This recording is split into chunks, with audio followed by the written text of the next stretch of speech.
La mission Jeanne d'Arc est un déploiement opérationnel de longue durée autour du monde. Ce déploiement permet à la France d'assurer une présence dans plusieurs zones d'intérêt stratégique majeures, tout en offrant un cadre de formation concret, réaliste et de qualité aux officiers élèves embarqués. Amplificateur de coopération militaire, le groupe Jeanne d'Arc est au centre de nombreuses actions mobilisant les forces de présence et de souveraineté et les pays partenaires des régions traversées. Je vais sans plus tarder céder la parole au capitaine de vaisseau Adrien Char qui va vous décrire la mission Jeanne d'Arc 2024. Merci Madame la Directrice. Bonjour Mesdames et Messieurs, je suis donc le commandant du Tonnerre et j'aurai effectivement le plaisir, à compter du 19 février, de prendre le commandement du groupe Jeanne d'Arc 2024 pour conduire la mission Jeanne d'Arc 2024 qui sera la 160e édition de cette mission, puisqu'on estime que la première a été conduite en 1864. En tout cas, sur ce modèle de formation d'officiers de marine à la mer. Elle sera cette année, vous l'avez vu, orientée vers les Amériques. Je veux bien qu'on mette le parcours, s'il vous plaît. Orientée vers les Amériques, elle en dit tour des Amériques. En réalité, on ne va pas effectivement complètement faire le tour des Amériques. On fera le tour de l'Amérique latine. Après avoir franchi le détroit de Gibraltar, on passera rapidement au large de l'Afrique de l'Ouest en faisant escale au Cap-Vert. On se dirigera ensuite vers Cayenne, puis le Brésil, l'Argentine, avant de doubler le Cap Horn, remonter le long de la côte ouest de l'Amérique latine par le Chili et le Pérou, franchir le canal de Panama, s'arrêter brièvement en Colombie pour entrer dans la mer des Caraïbes, s'arrêter aux Antilles françaises, ensuite remonter le long de la côte est des États-Unis, passer rapidement à Saint-Pierre-et-Miquelon, l'un de nos territoires ultramarins, s'arrêter à Brest à l'occasion des fêtes de Brest 2024, et enfin rentrer à Toulon après 5 mois de déploiement, donc pour tous les bâtiments, pour les 2 bâtiments et les unités qui constituent le groupe Jeanne d'Arc. Cette année, le groupe Jeanne d'Arc est constitué autour du porte-hélicoptère amphibie de Tonnerre, donc il sera escorté par la frégate de type Lafayette, le Guéprat. Il aura à bord un sous-groupement tactique embarqué fourni par la 9e brigade d'infanterie de marine, une brigade amphibie et articulée principalement autour de régiments d'infanterie de chair de marine. Il aura également un sous-groupement aéromobile constitué de 2 gazelles du 1er régiment d'hélicoptères de combat.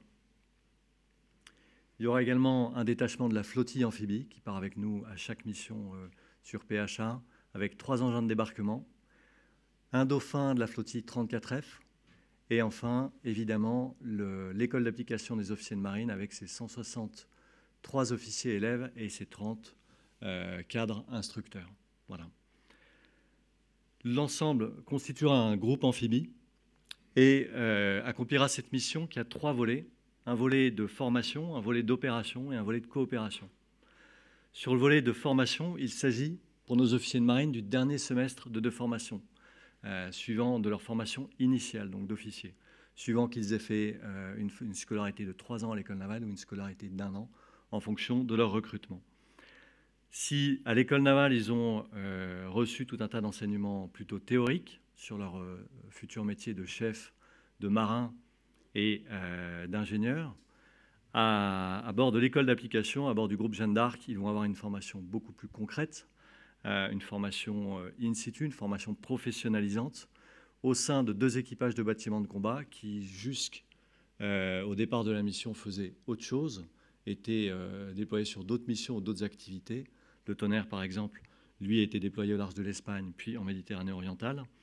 Et c'est donc ce qui va faire la richesse de cette formation, c'est qu'on les immerge dans des équipages qui ne sont pas des équipages de formation, mais bien des équipages de bâtiments de combat, renforcés pour autant par des instructeurs dont c'est le métier. Ils vont apprendre le cœur de leur métier d'opérateur à bord des bâtiments, donc dans les chaînes fonctionnelles, le quart en passerelle, le quart aux centrales opérations, le quart au PC machine, et le quart en passerelle aviation, mais également leur métier de cadre, de chef de service, de capitaine de compagnie, l'organisation de l'activité à la mer, l'organisation d'une escale, dans ses aspects logistiques et protocolaires. Bref, l'intégralité du métier, du socle des fondamentaux du métier d'officier de marine, sans oublier dans un deuxième temps leur formation de spécialité, puisqu'ils recevront leur spécialité pendant la mission.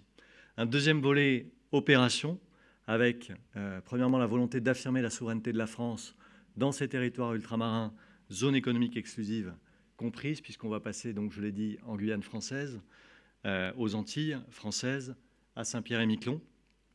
Aux Antilles françaises, on participera à un exercice de préparation opérationnelle des forces armées aux Antilles qui s'appelle Caraïbes 24, qui est tourné autour du contrat opérationnel des FA et notamment s'entraîner aux opérations de secours aux populations après une catastrophe naturelle, mais également évacuation de ressortissants. Et cette année, pour la première fois, un volet contestation d'îlots isolés avec reprise de vive force.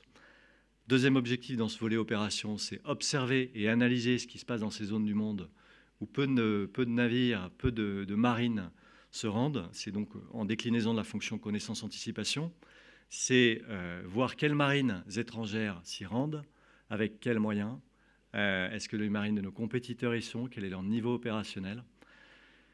C'est caractériser les trafics et les activités illicites qu'on peut y observer, la pêche illégale, la pollution, l'immigration illégale et enfin le trafic de stupéfiants. Troisième objectif dans ce volet opérationnel, prépositionner une capacité d'intervention puisque un groupe amphibie de niveau 1, donc constitué autour d'un porte-hélicoptère amphibie, est capable d'effectuer tout un tas de missions. C'est une capacité militaire extrêmement polyvalente. Et j'en ai cité quelques-unes, le secours aux populations après catastrophe naturelle, l'évacuation de ressortissants, les missions de logistique.